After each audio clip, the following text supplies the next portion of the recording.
흔들리지 않는 믿음이라는 제목으로 하나님 말씀 증거하도록 하겠습니다. 예수님이 산상수훈, 산에서 첫 번째 설교하셨습니다. 5장, 6장, 7장인데 내용은 하나님의 나라입니다. 하나님의 나라가 뭐냐? 핵심이 뭐예요? 하나님이 다스리는 것이다. 그러니까 다스림이 있는 것이 하나님의 나라다. 그러니까 우리 마음속에 하나님이 다스리면 하나님의 나라가 되는 거고, 교회에 하나님이 다스리면 하나님의 나라가 되는 거고, 우리 가정도 그렇고 나라도 그렇고, 그러니까 어느 곳이나 하나님의 다스림이 있으면 된다. 그러니까 주의 다스림이 있으면은 깨끗해지고 회복되고 그렇다 그랬죠. 그 다음에 다스림의 핵심이 뭐라 그랬어요? 말씀으로 다스린다. 그게 백부장 믿음에서 또 설명했고, 그 다음에 베드로 장모를 통해서는 이렇게 다스림이 치유되니까 이후에는 너도 사역자 되라. 미니스트리 하는 그런 사역자 되라. 수종들더라. 사역하는 자가 되라. 예수님 입장에서 지금 하나님 나라를 이렇게 몸으로 쭉 설명해 주셨습니다. 이제 반응이죠. 이러니까 뭐 기적도 일어나고 병도 고치고 하니까 사람들이 막 따를 거 아닙니까? 따를 때 따르는 사람들의 동기가 뭐냐는 거예요. 무슨 이유 때문에 따르느냐. 여기서 이런 식으로 따르면 안 된다는 것을 이제 사전에 우리에게 한번 각인시켜 주는 겁니다. 이거 맨날 점검하고 따라야 돼. 이따위로 따르면 안 돼. 뭐 이런 거죠. 먼저 병 고치고 기적을 행하니까 많은 사람들이 따랐죠. 그런데 예수님은 건너편으로 가셨다. 그게 무슨 얘기죠? 사람 중독에 빠지지 않았다. 그런 얘기죠. 우리 인생들 가운데 여러분 낙심하고 좌절하는 이유가 뭐예요? 대부분 눈에 보이는 것 때문에 그러거든요. 사람 때문에 낙심하는 거 아니에요? 너무 의지하거나 너무 사랑하거나 그러면 떠나간다 그랬죠. 왜 그러냐? 그게 하나님께서 집착하는 것을 원하지 않기 때문에 그래요. 사람 중독 그런 것 되면 안 되거든요. 예수님 절대 사람의 의지에 의탁하지 않았습니다. 그래서 무리를 떠나 무리에게 의지하는 건 무리죠. 무리. 예. 그 문제가 있다는 거예요. 한번 봅시다. 18절만 읽겠습니다. 시작. 예수께서 무리가 자기를 애워싸는 것을 보시고 건너편으로 가기를 명하시니라. 그러고 난 다음에 이제 제자 중에 세 종류의 사람, 그 다음에 귀신 들린 자, 넷을 만납니다. 예수님 따르는 이유가 뭐냐? 첫 번째는 서기관 같은 스타일로 따르는 경우가 있습니다. 서기관이 왜 예수님 따랐을까요? 자기 필요를 채우기 위해서. 서기관 그러면 예수님 당시에 굉장히 존경받는 사람이었습니다. 그러니까 율법의 대가, 율법 학자 이렇게도 설명하지 않습니까?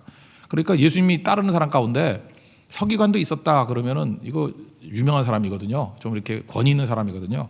그러면 예수님도 보여주기 좋죠. 베드로, 요한 이런 사람 어부 보여주기보다는 너 전직이 뭐야? 예, 서기관입니다. 그러면 이렇게 보여주기도 좋고 이미지도 좋아 보이고 그렇죠. 비주류가 아니라 주류도 예수님을 따른다. 이러면 얼마나 좋겠어요. 모양새가 좋잖아요. 서기관이 예수님 따르겠습니다. 그렇다는 거예요. 그리고 예수님이 정당성이 있다는 것을 증명하기도 편하고. 그런데 예수님 그룹이 이미지가 좋아질 사람 같은지 보이는데 이런 거 조심해야 된다는 거예요. 그러니까 교회에서도 보면은 이렇게 좀 잘 나가는 사람들이 오면 이미지 좋죠. 이 교회는 중산층 이상의 교회야. 분위기 좋아. 그럴 수도 있죠. 그 사람도 구원받아야 되니까. 근데 그런 것이 앞세워져 가지고 그런 걸 가지고 올 때 이거 조심하라는 거예요. 그러니까 예수님 그룹의 이미지에 도움이 되는 사람이 서기관이었다는 것입니다. 또 뒤집어서 서기관이 예수님 따라온 목적이 뭐예요? 여기 선생님 그러잖아요. 랍비어 그러잖아요. 서기관도 잘 나가는 사람이지만 이 사람은 더 잘 나가고 싶은 거예요. 그러니까 랍비 그러면 랍비의 명성에 따라 문화생의 수준도 높아지는 거거든요. 그러니까 사도 바울이 맨날 강조하는 게 뭐예요? 자기 자랑 안 한다 그러면서 맨날 강조하잖아. 나 가말리엘 문화였다고. 가말리엘 제일 잘하는 율법사였거든요. 랍비였거든요. 그러니까 가말리엘 밑에 있었다. 그러니까 우리도 좀 인정해 주잖아. 바울이 찌질이가 아니었고 가말리엘 밑에 있었다. 그러니까 이렇게 후광 효과라는 게 있지 않습니까? 이 사람도 아마 그런 걸 원했던 것 같아요. 그러니까 선생님 내가 어딜 가든지 따라가겠습니다. 그러니까 이런 걸 뭐라 그러죠? 윈윈 효과 그러잖아요. 예수님도 서기관이라는 잘 나가는 사람이 와서 모양새가 좋아지고 또 서기관도 예수님 따라가면은 일종의 이게 사다리가 되는 거 아니에요? 출세의 사다리, 입신양매하는 사다리. 그러니까 서로 좋다. 그러면 이러면 대부분 잘 모이죠. 유유상종. 우리도 그렇지 않습니까? 어디 잘 나가는데 편승해가지고 너도 좋고 나도 좋고 되게 이런 게 있다라는 것입니다. 19절 한번 읽겠습니다. 시작. 한 서기관이 나와 예수께 아뢰되 선생님이 어디로 가시든지 저는 따르리다. 이런 배경 속에서 이것을 이해를 한번 해보십시오.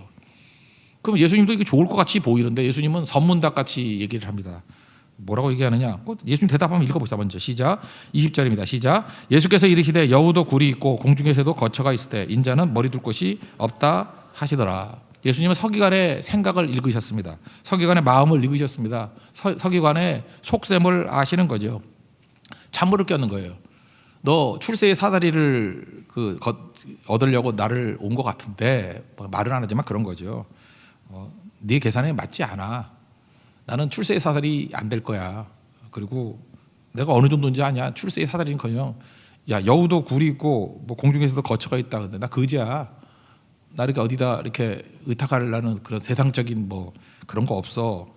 그런 거죠. 오히려 예수님이 여기 말씀은 안 하셨지만 나를 따르려면 제자의 대가를 치러야 돼. 코스트를 치르는 거야. 자기를 부인하고 자기 십자가를 지고 나를 따르는 거야. 뭐 이런 식으로 얘기를 했다는 것입니다. 그러니까 우리에게 돌아오면 무슨 얘기예요?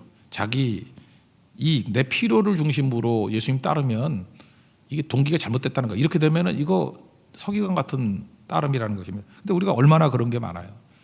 요한복음 6장 26절 같은 데 보면 많은 사람이 예수님 따랐어요. 그 오병이어 기적 이루고 난 다음에 기적 이루니까 뭐 따라가면 뭐 떡고물이라도 건질까 봐.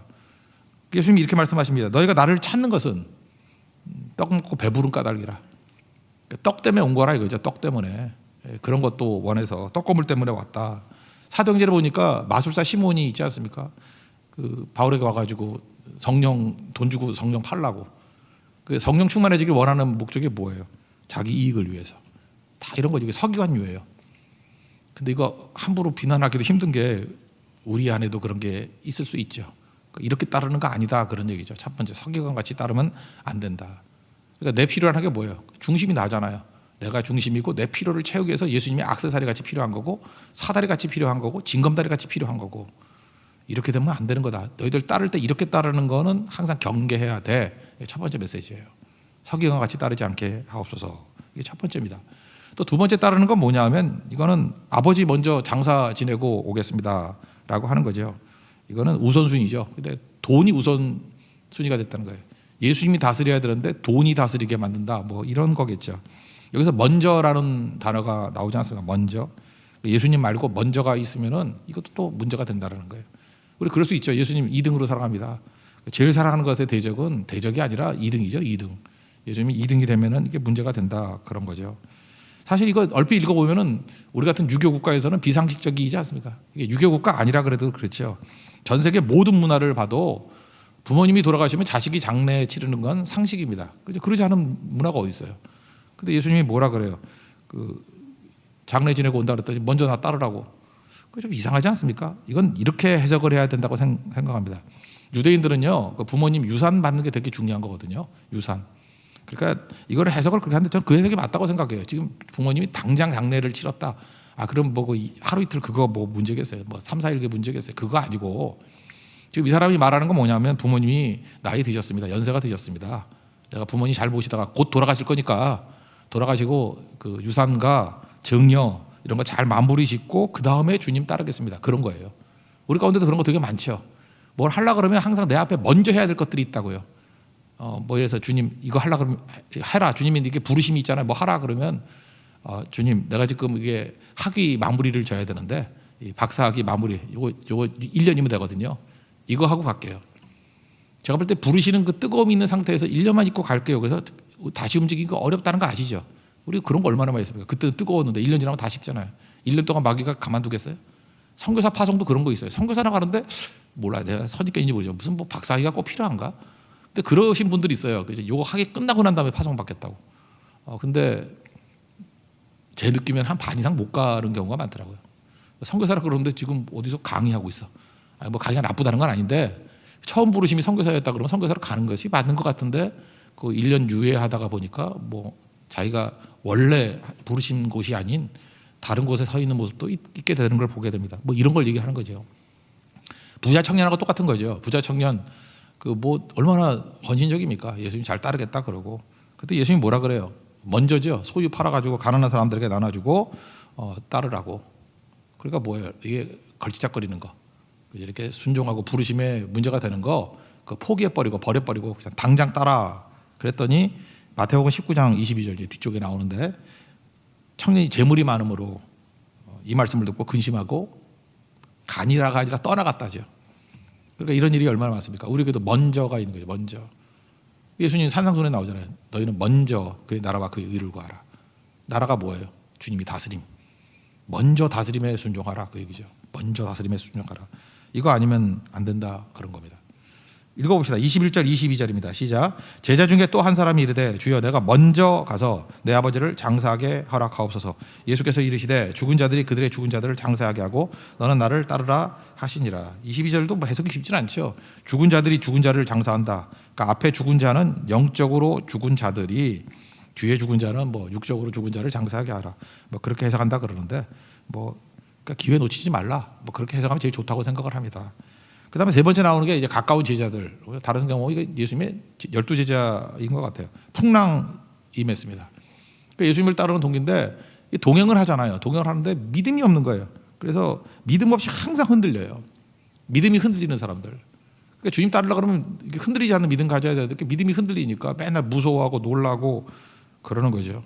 그 믿음이 뭡니까? 오늘도 이렇게 말씀 들으면 믿음이 생겨요. 믿음은 들으면서 난다니까. 기둥 세우는 거야, 기둥. 오늘도 이렇게 아침에 나와서 기둥 세우는 거야, 기둥. 야긴과 보아스. 그가 세우신다, 그의 능력으로. 예수님이 세우신다, 예수님의 능력으로. 그래서 야긴과 보아스, 기둥 세우는 겁니다. 그래서 기둥, 이 믿음의 기둥을 세우지 않으면은 이렇게 물결이 오면 다 휩쓸려 가 버려요. 그래서 믿음, 말씀 붙들고 믿음 흔들리지 않는 믿음 달라고 하나님 앞에 구해야 된다고. 그러지 않으면 다 표류하는 인생이 돼버린다니까요. 그래서 놀라기만 하고 맨날 그러죠. 여기 풍랑이 막 일었습니다. 예수님이 주무시는데 제자들은 놀라가지고 주여 구원하소서, 주여 그랬는데 예수님이 다스리는 게 주여 아니에요? 그러면 주님 다스려 주십시오 그래야 되는데 죽겠나이다. 이게 뭐 놀라서 난리치지 않습니까? 우리 보통 이렇게 생각해요. 이게 갈릴리 호수, 근데 너무 크다 그래서 갈릴리 바다라고도 부르잖아요. 그래서 갈릴리 호수가 크게 있는데 아니 호수에 무슨 바람이 부냐? 우리는 이렇게 생각하죠. 우리 한국에 있는 호수만 생각해서 그래요. 갈릴리 호수가 원래 그 위쪽 가면 단이라고 있대죠. 단이라는 데가 있는데 단지파 있는데 그걸 단이라고 바꿨다 그랬죠. 라이스라는 곳인데 이름을 북쪽을 단이라 그랬어요. 단. 그 옆에 헤르몬산, 헐몬산, 변화산이라고 보통 얘기하는데 허르몬산, 헬몬산이 2,800m예요. 그러니까 우리나라 웬만한 산보다 백두산 정도보다 높죠. 그러니까 3,000m 거의 다 되는 거 2,800m. 그러니까 헐몬산이 되게 높아요. 거기서 눈이 녹아서 이렇게 내려와서 단으로 내려와요. 단. 그러니까 단이 물이 고이는 곳이야. 이스라엘 또 남쪽이 부엘세바죠. 거기 7개 운물이 있어서 물이 많고. 그래서 이스라엘은 사막지대기 사막지대인데 위에도 물, 밑에도 물이에요. 단에 고이는 물. 단에서부터 물이 흐른다가 조르라 그랬죠. 조르, 흐른다. 요르, 조르. 그러니까 조르단이에요. 요르단. 단에서부터 흘러내리는. 그래서 요르단 강이에요. 요르단 강. 단이거든요. 단.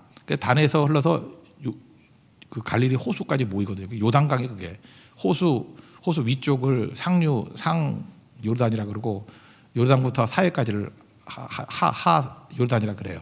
그렇게 부르거든요. 근데 사해는 마이너스 400m예요. 해발. 그러니까 바다 깊이보다 400m 푹 꺼져 있는 거예요. 그죠? 그게 소돔과 고모라 망한 자리 아니에요? 그럼 갈릴리 호수도 갈릴리 바다도 마이너스 200이에요. 그러니까 그 옆에 보면은 나중에 돈 많이 모아가지고 한번 가보세요. 거기 목숨 걸고 한번 가보라고. 갈릴리 호수 가보면 저도 안 가봤어요. 근데 이렇게 비디오 같은 걸 보면요, 갈릴리 호수에서 보면은 병풍같이 산이 있어. 그게 헬몬산이에요. 보인다고. 우리 네팔 같은 데 보면 보이잖아요. 그 옆에 산이 막 굉장히 서울 대전거리인데 바로 옆에 있는 것 같이 보여. 너무 크니까 산이. 근데 그 2,800m 산이 있고 마이너스 200이에요. 갈릴리 호수까지는. 그러니까 3,000m의 높낮이가 있으니까 이거 바람 부는 거 알죠? 골짜기풍이 엄청 부는 거예요. 이렇게 분지같이 돼 있잖아요. 그죠? 골짜기풍이 엄청나게. 이게 산으로 막아놨으니까 이 지중해가 안 넘어오는 거지. 지중해 그 물결이 만약에 이게 마이너스 400, 마이너스 200이니까 다 덮치는 거죠. 이 산이 다 막아주는 거니까. 그런 지형이라는 것입니다. 그러니까 풍랑이 엄청난 거죠. 그 대만 이런 데 가보면은 뭐 그런 얘기 있잖아요. 그 막 이렇게 들쑥날쑥하는 날씨 있잖아요. 그때 계모의 얼굴 같다 그런 표현 쓴대요. 나쁜 거죠. 계모가 얼굴이 좋았다, 나빴다 막 그러는 거. 마찬가지로 갈릴리 호수를 그 베드로 설명할 때 그러잖아요. 갈릴리 호수 같은 성격이라고. 그러니까 맑을 때는 너무 맑았다가 풍랑 칠 때는 엄청나고. 제가 갈릴리 풍랑 치는 거 이렇게 비디오 보니까 그 거기하고 비슷하다고. 그 부산 해운대에 태풍 불 때 모습. 그 마린 시티에 막 물 몰려오고 막 그런 거 봤죠. 관심 없습니까? 저는 그 재난을 너무 좋아해서 그런 거 보고 재밌어.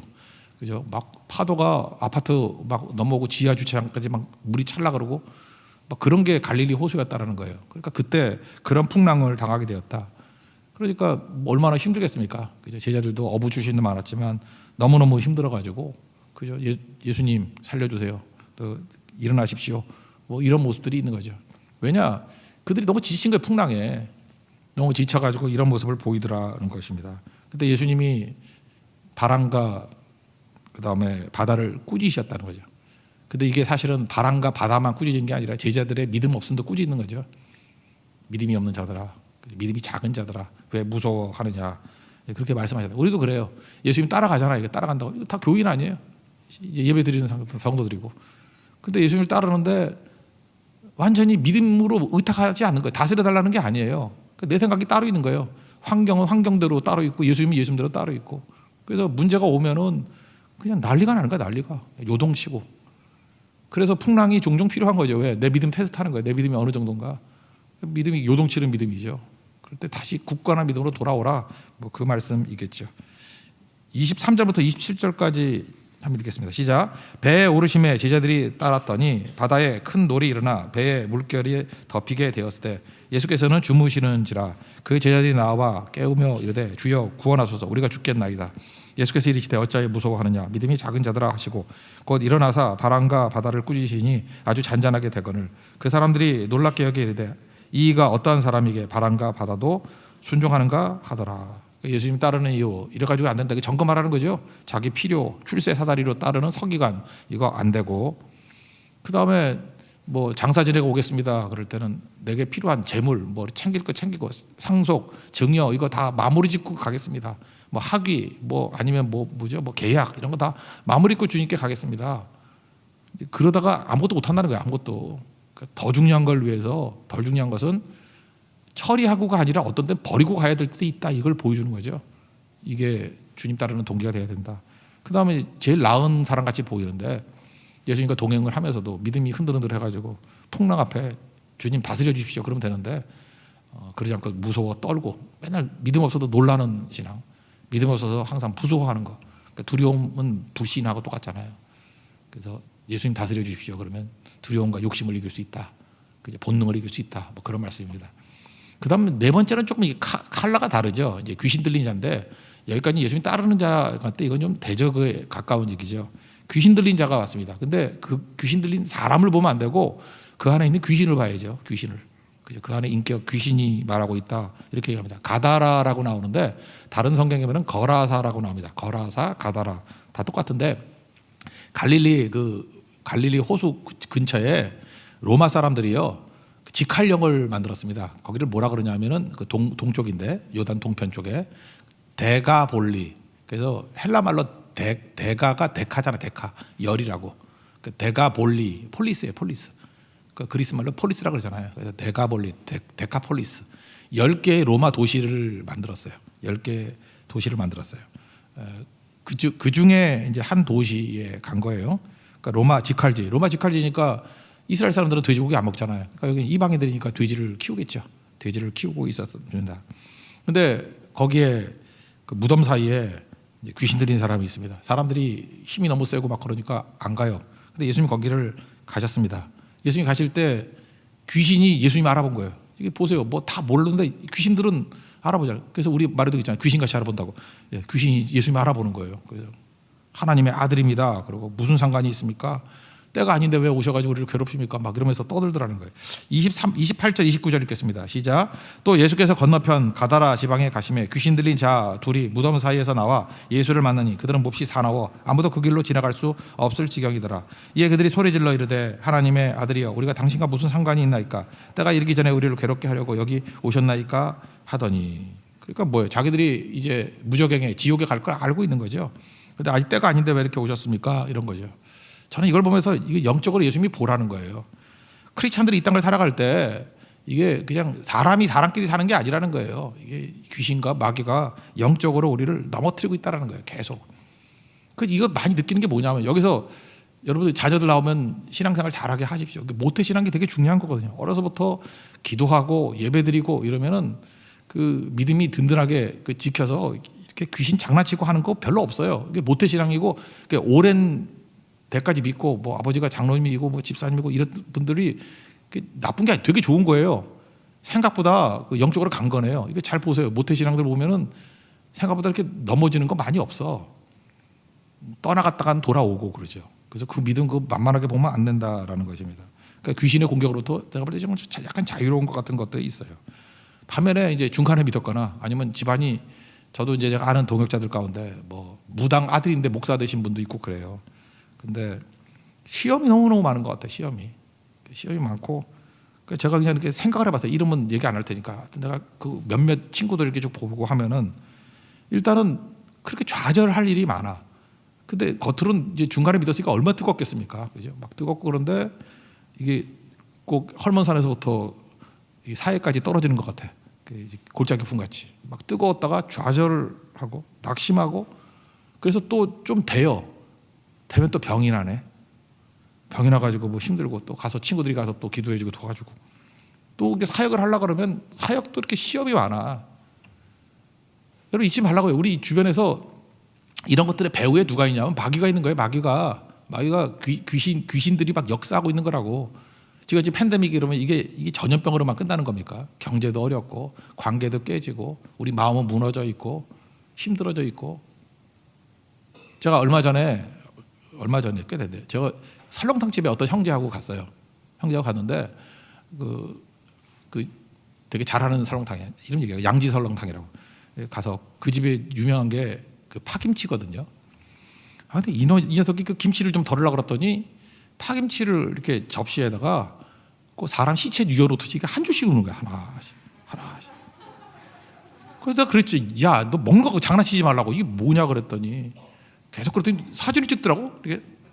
그래서 너 여자냐? 여자들이랑 이렇게 음식 갖고 사진 찍고 왜 사진 찍냐 그랬더니 이게 퇴근 후 내 모습이에요. 그러더라고. 근데 그 순간 이게 웃긴 게 아니라 좀 약간 울컥하는 분위기였어요. 너무 지쳐 있는 상황이고 힘든 상황이고. 그러니까 얘가 위로를 받고 싶은 건지 뭔지 모르지만 갑자기 마음이 너무 힘드니까 우리 한국말에 파김치란 말 있잖아요. 그게 생각나는가 봐. 파김치 이렇게 시체같이 쭉쭉 뉘어놓고 난 다음에 이게 퇴근 후 내 모습이라고. 그리고 대화를 나누는데 제가 정말 제가 할 수 있는 최고의 위로와 기도해주고 그랬던 기억이 나네요. 정말 힘든 거거든요.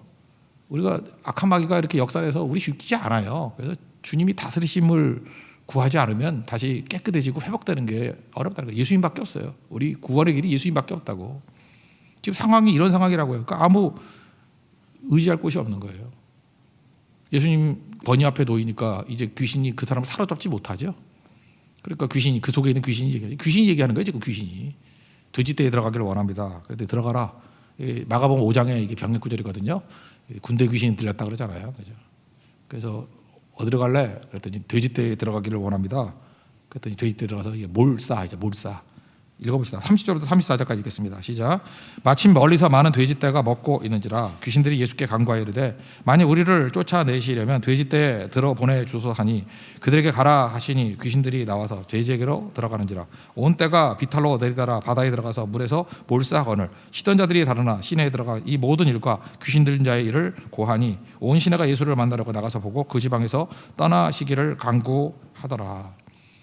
주인의 반응이 이상하지 않아요? 그 예수님 이렇게 기적을 행한다 그러면 예수님 나를 다스려 주십시오 이래야 되는 건데 떠나라고 얘기해요. 떠나라고. 그러니까 이 사람이 이 주인은 정상적인 사람 아니에요. 사람이 하는 얘기나 귀신이 하는 얘기나 똑같죠. 귀신이 뭐라 그래서 29절에 우리가 무슨 상관이 있습니까? 예수님과 상관하기 싫은 거예요. 여기 주인도 뭐라 그래요? 그 동네 사람들도 떠나라고. 상관하기 싫습니다 이런 거죠. 조용히 살고 싶어. 이 귀신의 역사가 다 이런 거예요. 귀신의 역사가. 그러니까 예수님 다스리는 게 싫어요 이거죠. 예수님이 능력 있는 걸 이미 확인했어요. 그렇지만 예수님 다스리는 거 싫고 그냥 돈이 다스리고 이제 이렇게 조용히 살다 죽을 거예요. 여러분도 그래요. 지금 자꾸 전도하다 보면은 어떤 사람들이 잠깐 귀찮으니까 손대지 마. 이게 귀신이에요, 귀신. 귀신이에요. 상관하지 마. 상관하기 싫어. 떠나기를 원하고 제발 그따위 소리 하지 마. 그럼 여러분 또 순종해가지고 예 알았습니다. 그러면 안 되는 거죠. 영적 싸움이라니까요. 기도하고 건져내야 될 거 아니에요. 건져내야 되는 거. 여기 보니까 돈이 중요했죠. 이 사람들은. 이 귀신 들린 사람이 건진받은 게 중요한 게 아니라 2,000마리 돈. 제가 오늘 아침에 이게 봤어요. 봤더니 그 돼지는 한 마리당 110kg를 기준으로 하더라고. 그래서 저도 자꾸 살찌면 안 되겠다. 110kg 넘으면 돼지야. 돼지 한 마리가 110kg더라고. 110kg 한 마리가 얼마냐 했더니 쌀 때 27만 원, 비쌀 때 40만 원. 그래서 그냥 계산하기 귀찮으니까 딱 잘라가지고 30만 원이라 합시다. 돼지 한 마리에. 산지 가격이에요. 30만 원. 좀 떨어졌을 때가 30만 원이에요. 비쌀 때 40만 원이에요. 30만 원. 비쌀 때로 합시다. 40만 원. 2,000마리. 8억에 8억. 갑자기 8억이 바다로 사라져 버렸어요. 그 8억이 사라졌다 그러면 우리도 낙심하겠죠. 내 재산 8억이 날아갔네. 엄청난 재산이죠. 그러니까 예수님이 다스리는 것보다 돈이 우선이죠. 귀신 따라가는 사람이 그래요. 우리 요즘에 그러잖아요. 그 최근 10년 동안에 나온 책 가운데 미쳤다라는 책이 되게 많아. 미쳤다. 뭐 영끌 뭐 이러는 거. 영혼을 다 끌어모아서 뭐 한다면 주식에 미쳐라.